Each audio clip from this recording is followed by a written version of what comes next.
Hey everyone, I'm back, and today we're going to be talking about Oldboy. And this movie came out in 2003 and is directed by Chan-wook. And I've never seen anything from this director. This is the first movie I've seen from him, and I do have plenty of movies that he's directed that are on my watch list. And this was a film that was on my watch list for at least 4 years. As some of you might know, I have a poster that's like a 100 movie bucket list, and Oldboy was one of the ones that was on there. And ever since I got that, I've been wanting to see this movie. But the problem was access to it was like kind of a pain because there was no streaming service to watch this movie on. And I was like, okay, I don't know if I'm gonna like it if I were to just buy it. Like, should I just bite the bullet or should I just wait a little bit longer? And I just kept waiting and waiting, and it was on Netflix. I was like, finally, yes, somewhere where I can watch it. And I finally watched it, and I was like really hyped to see it. And keep that in mind. And to tell you the truth, I was 100% satisfied watching this movie. I really love it. And in ways, I think I would say this movie was better than what I was expecting. And I can't really talk about the plot too much because you can be spoiled. It's a very easy to spoil movie, but the best way I can describe it would be that it's a revenge thriller type film. It's one of those movies where it just works, and you're always behind the characters, and I think the characters in this movie are really great. They're very memorable characters, and I like how this movie kind of explores like this kind of gray zone, like are these characters good or evil? Like, you can say they're kind of bad people in ways, but there's kind of a gray area where it's like, I understand you, but would I personally go the lengths that you would go given your situation?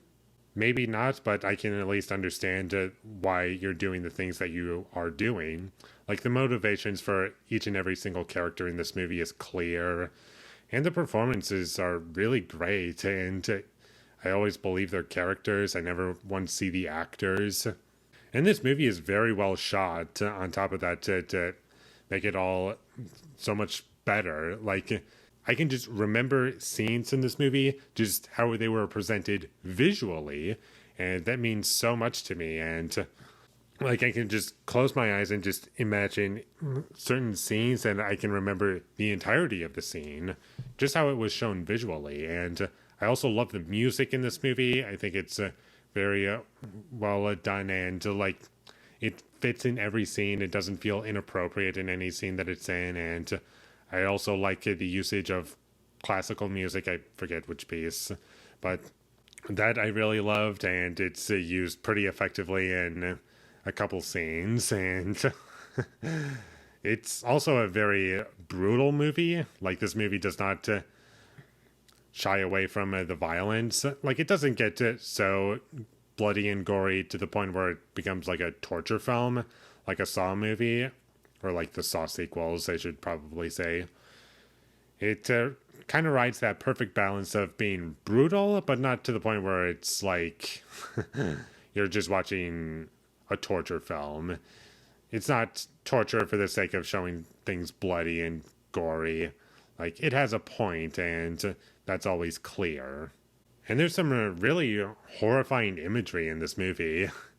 And this movie does balance out a few different tones. At some points, it's kind of mimicking a horror movie in a way, just for tiny little moments, but it still works because it makes sense for what our main character is experiencing.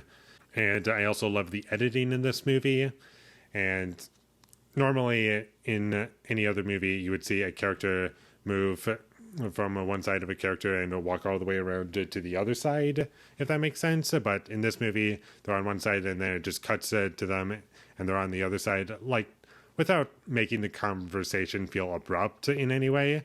And I feel as though it added to the film because it kind of gets you inside our main character's head as to like what's real or not. And you could say to some degree he is kind of going insane, and he does lose it at a few moments in the film.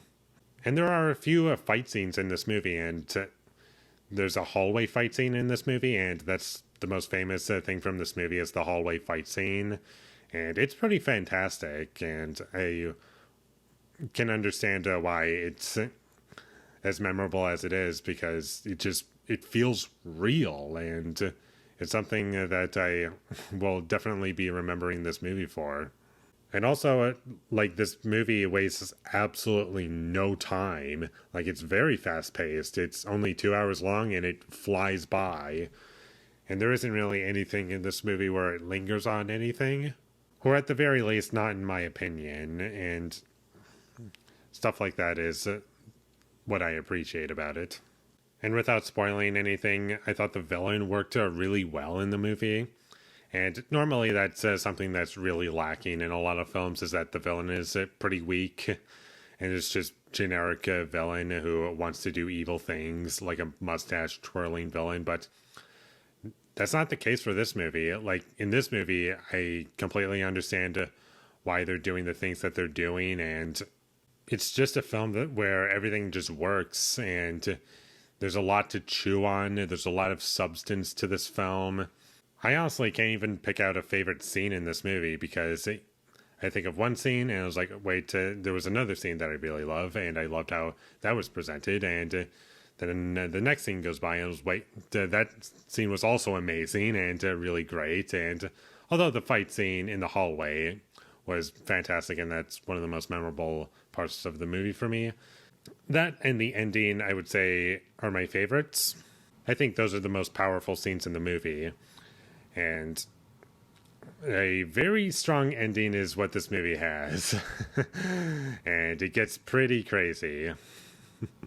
And throughout this movie, I was constantly looking for things that were issues. And honestly, I couldn't find any flaws with this movie. I was just into it the entire time.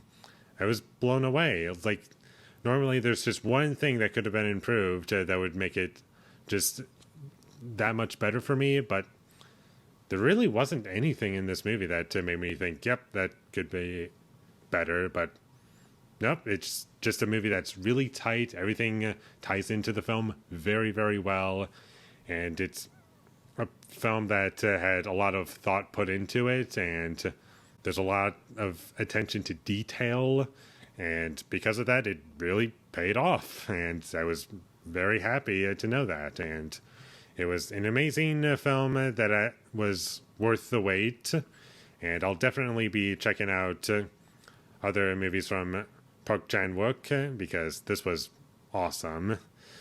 And I don't know what I'll be watching next from him, but we'll see what happens. Just hopefully his other movies aren't difficult and or impossible to find on any streaming platform. Because waiting 4 years, although I did say it was worth it, it was kind of a pain. I'm not going to lie. But anyways, definitely check this movie out, and keep in mind this is the 2003 film, not the 2013 film that's directed by Spike Lee, starring Josh Brolin. That is a completely different film that I have not seen yet, but I've heard terrible things about it, so I'm probably not going to watch it. So definitely check out this version, because from how it sounds, this is the good version. So definitely check it out whenever you get the chance. And with all that being said, I'm going to give Oldboy a 10 out of 10. Thank you for watching my videos. As always, if you enjoyed this review, be sure to leave a like and comment down below what you thought of Oldboy, and my social media links, they will all be in the description, so follow me there. And last but not least, subscribe to be a part of Foley Nation, and I'll see when I get my next review up, and that is going to be for Black Christmas. So look forward to that, but until I get that up, thank you for watching and have a great day.